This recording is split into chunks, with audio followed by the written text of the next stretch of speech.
All right, it's time for some old warrant officer advice. All right, so I've been divorced 3 times. That means I've got the hat trick in divorces. Then why should I listen to you about relationships? Fair enough. Good question. That's because I know what happens when relationships don't succeed because of a lack of proper preparation and a lack of getting to know the person you're in that relationship with and investing way too much too soon without doing your due diligence. So what's the due diligence? All right.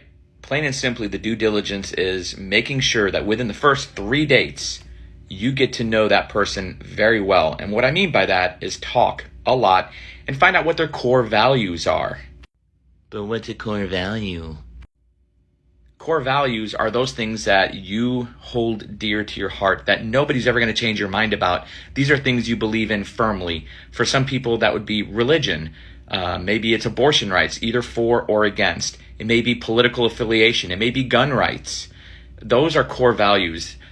Nobody can change that. No amount of debate or discussion or anything is going to change your mind. You know, they say that compromise is important in relationships, and it is. However, you can never compromise on core values because that just breeds resentment, anger, and the longer you go in a relationship, and if there's core value conflicts, you just start resenting that person and you know, they're trying to change you, you resist it. Things like money, things like you know, paying the bills, responsibilities, who's taking out the trash, those things can all be worked out. And any young couple that's together will learn over time how to be with each other. You know, it's a learning process, but core values, they stick, and you have to work quickly finding out what your core values are and what the other person's core values are. Now, here's the crazy part. If your core value doesn't conflict with one of theirs or they don't care about it, there's no conflict. It's fine, right? So if I'm a religious person, the other person's not, and it doesn't bother them that I am, not a core value.